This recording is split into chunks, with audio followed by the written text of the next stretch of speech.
Pathfinder by Orson Scott Card. This is the first of the Pathfinder trilogy, and it is 657 pages long with 25 chapters.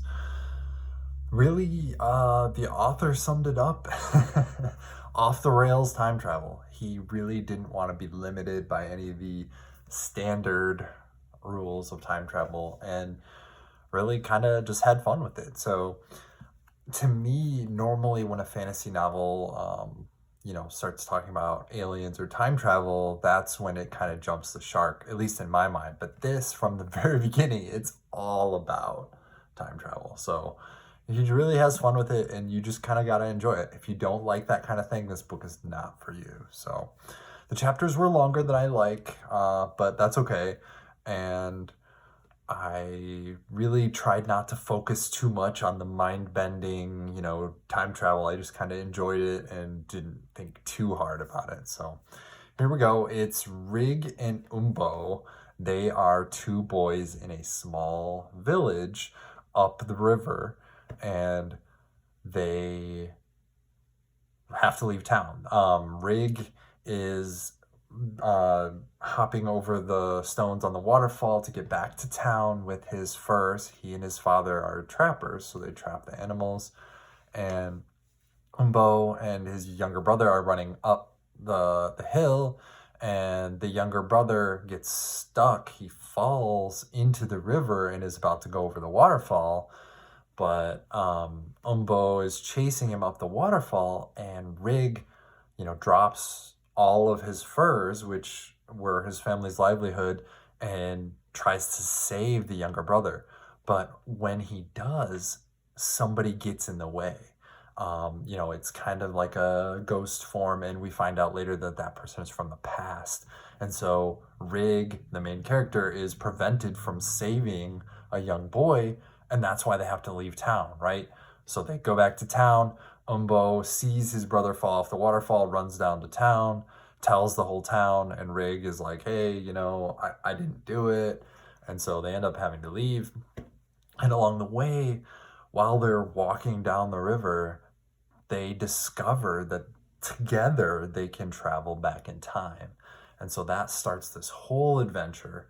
And really, it's all about Rigg, and he was taken as a child and raised by his father, quote unquote, and the father has no path. So I guess I didn't explain paths at all. So why it's called Pathfinder is Rigg. Rigg's ability is he can see human and animal paths as they go along, anywhere in the past, back, thousands of years. He can see them with his eyes closed.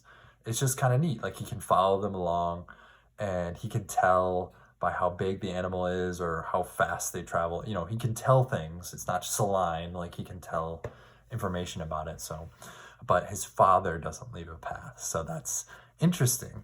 And I don't want to give away any details, but Rigg and Umbo travel down the river together because the father says, I'm trapped beneath a tree, and my dying wish is for you to meet your sister. So Rigg was raised that he was an only child. He never knew his mother or sister, and so now they're on this adventure. So they have to travel to the capital to meet the sister, which is downriver.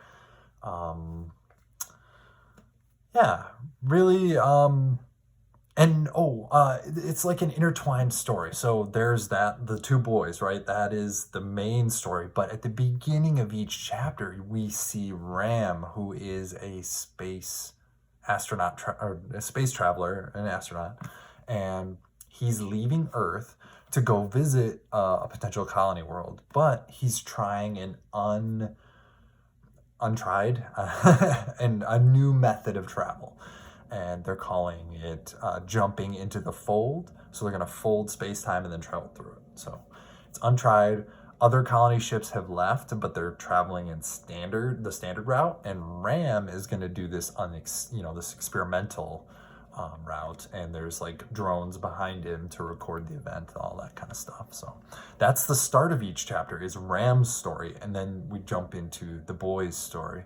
So really neat, and the stories intertwine, and I really can't say much more without giving it away. So Things I liked that there were different types of time travel ability. It wasn't just like, can only go into the past or can only do this one thing. Like, when you think of time travel, quote unquote, it's like, hey, I'm gonna dial it back to this year, whatever. Like, with these abilities, there's more than one, and the variety, I think, was really cool.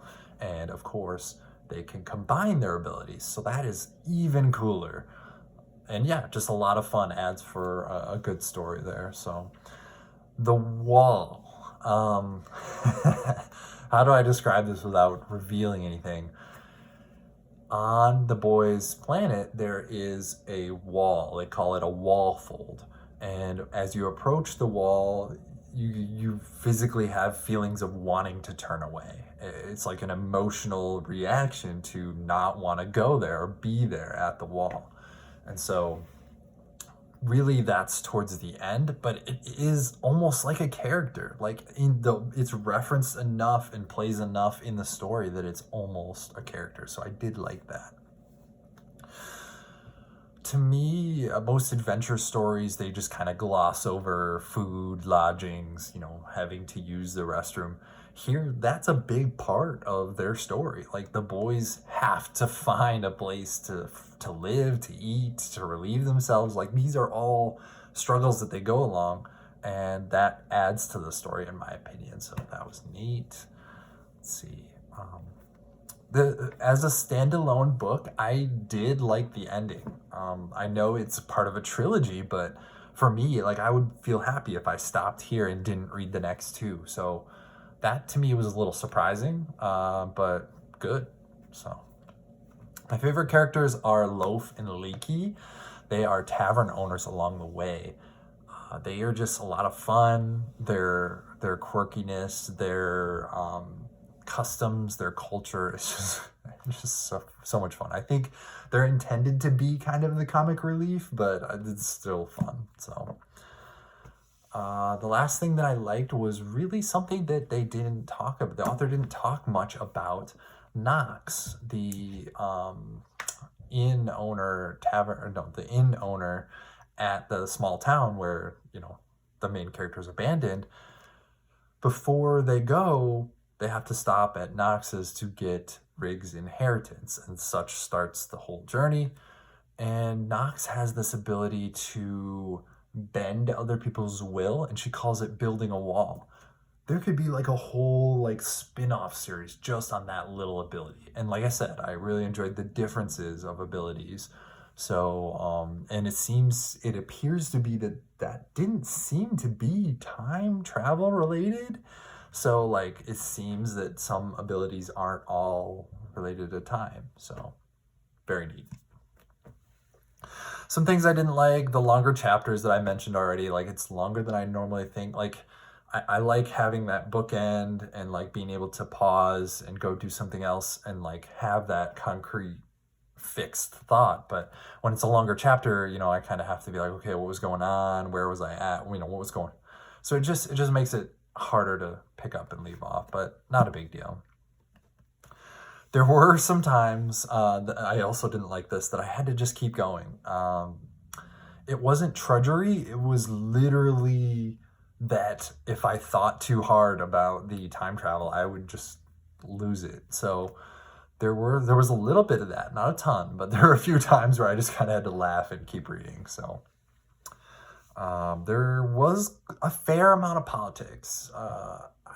When they arrive at the capital, there's like the royal party, there's like the revolutionists, there's like just everybody's for against everything. It just seems like there was a lot more wrapped up into it than I was expecting. So the last thing was like, maybe this is talked about more in the next book, but like, I felt like the jewels were a burden. Like, I think they're supposed to be really cool and really useful, but they just got in the way the whole time. And that's probably why they had so many wacky adventures and reasons to go forward and backward in time. But it just seemed to me like, these things were really cool and supposed to help, but they just got in the way. So I did buy this book used. from, I think it was a Goodwill store. I'm not sure which state because I got it online